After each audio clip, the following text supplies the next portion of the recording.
Welcome to The Explainer. I'm so glad you're here, because today we are diving into something you literally look at every single day, but have probably never truly seen. We're going to peel back the wallpaper to reveal how every armchair and trinket functions as a fossilized social interaction. You know that specific chipped coffee mug you just can't bring yourself to toss? Or that armchair that feels, well, heavy with memory? We are about to deconstruct the domestic museum we all live in. Seriously, take a quick second and look around your space right now. We normally think of our homes as this ultimate private sanctuary, right? A secure boundary keeping the outside world out. But by deconstructing this domestic museum, we expose how our private sanctuary is actually a super crowded intersection, even when you're sitting there completely alone. Who is actually in your empty living room? The wild truth is, you're surrounded by invisible guests. The philosopher Gaston Bachelard really hit the nail on the head when he said, "A house that has been experienced is not an inert box." Our living rooms aren't just drywall and floorboards. They're lived palimpsests, basically layered canvases of our histories. Every single object you're looking at right now is like a physical bookmark in your life story. It just goes to show that we are all curators of a subconscious gallery. So here's the floor plan for our tour today. First, the illusion of isolation. Second, the extended self. Third, rituals of the relic. Fourth, ghosts in the gallery. Fifth, the domestic archive. And finally, number 6, curating your future.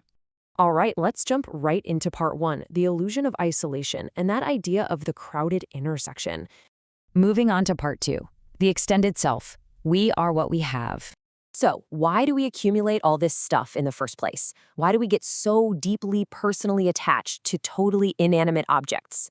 Well, it all comes down to a concept psychologists William James and Russell Belk called the extended self. Belk argued quite literally that we are what we have. Possessions aren't just functional tools. They're actually psychological extensions of our identity.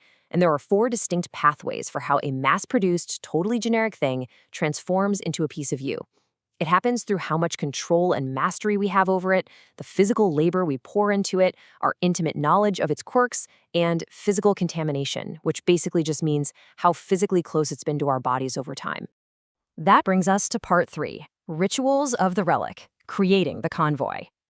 You see, our possessions don't just sit there gathering dust. They actually form what sociologists call a material convoy that travels right alongside us throughout our entire lives. But how does a random product turn into a sacred relic in that convoy? Well, anthropologist Grant McCracken mapped out consumer rituals, showing how we use possession, exchange, and grooming to inject meaning into things, kind of like carefully polishing an old family heirloom. But the really fascinating part is divestment. When an item holds way too much biographical weight, you can't just casually toss it in the trash, right? No way. Instead, we use spatial divestment. We stick it up in the attic or down in the basement. It essentially acts as a physical cooling-off period, keeping that relationship in a sort of limbo until the emotional charge finally fades enough for us to let it go. And what's wild is that this curation doesn't stop at our physical front doors. It extends right into our digital selves, too. Think about when people pin home decor or recipes on visual platforms like Pinterest. They're actually extracting cultural meaning from those images to construct an ideal version of themselves. Researchers found that users build these digital collections to fulfill unmet social needs, extending their material convoy straight into the cloud. It is the exact same psychological mechanism at play, just without the physical clutter tripping you up in the hallway. All right, section 4, ghosts in the gallery, proxies for the past.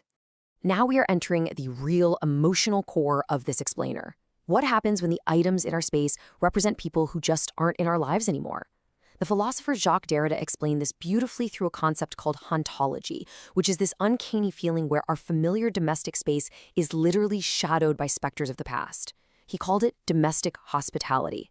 So that thrifted lamp or that faded concert t-shirt stuffed in the back of your drawer, they aren't just objects. They are active proxies for past lovers and estranged friends that you've otherwise excluded from your conscious mind. They are, quite literally, the ghosts in your gallery. But hey, it's not all spooky hauntings, I promise. There is a profound sense of comfort here, too. Donald Winnicott originally coined the term transitional objects to describe childhood items like a favorite security blanket. But modern psychology shows that adults rely heavily on these objects during really acute life transitions, too. Keeping a worn-out hoodie or an inherited watch can literally reduce your cortisol levels and help you regulate stress. They help us maintain continuing bonds with the people we've lost, safely bridging that terrifying gap between dependency and independence. To put this into perspective, just look at this incredible data point. In a survey asking people about keepsakes from past romantic relationships, a staggering 92% of people admitted to keeping mementos, photos, letters, jewelry, you name it. 92%. Almost everyone holds on to these relationship relics. Sexologists actually point out that keeping these items is a deeply reassuring ritual. It validates the historical reality of their past, basically proving to ourselves that our emotional investments weren't just made up or in vain. Which leads us to Section 5, the domestic archive, dormant things. So where exactly do all these ghosts and transitional objects end up? Usually shoved up in the attic or stuffed in the very back of the cupboards. The Dormant Things Project at the University of Manchester treats these hidden physical layers almost like an archaeological dig site. They discovered that all the stuff we stash away tells a really complex history of our social networks. But a quick warning here. Uncurated items in this domestic archive can act a lot like emotional acid. You know how acidic cardboard will slowly ruin old photographs over time? Well, emotionally heavy items from unresolved relationships can actually discolor your current mental state, creating massive cognitive decision fatigue as you unknowingly navigate hidden emotional landmines in your own home.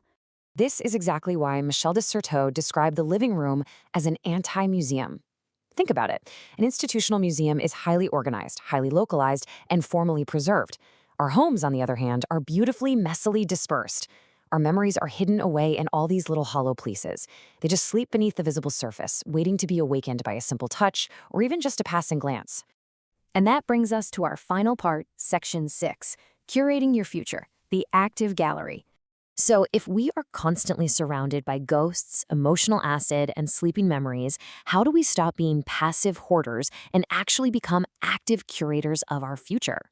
Well, psychotherapist Stephen Oresky offers some incredibly practical steps for balancing sentimental keepsakes, especially when they might trigger some totally natural jealousy in a current relationship. Step 1. Evaluate your intentions. Are you genuinely holding on for the memory, or are you holding out hope? Step 2 is just open, honest communication with your partner. And step 3 is absolutely brilliant. Create a mutual box. Take the significant items you've both saved individually over the years and combine them into one shared space. It's a way of totally respecting the past while actively building a shared future together. Because at the end of the day, true emotional well-being isn't about having a giant bonfire in the backyard and erasing your entire past. It's about deliberately curating it. Your house is a nest for dreaming, and it really needs to support the person you're becoming today. So, I want you to look around your living room one last time. If every single object is a proxy for your past, what exactly is your subconscious gallery broadcasting about your future? Thank you so much for joining me on this explainer. I really hope you see your home in a completely new light.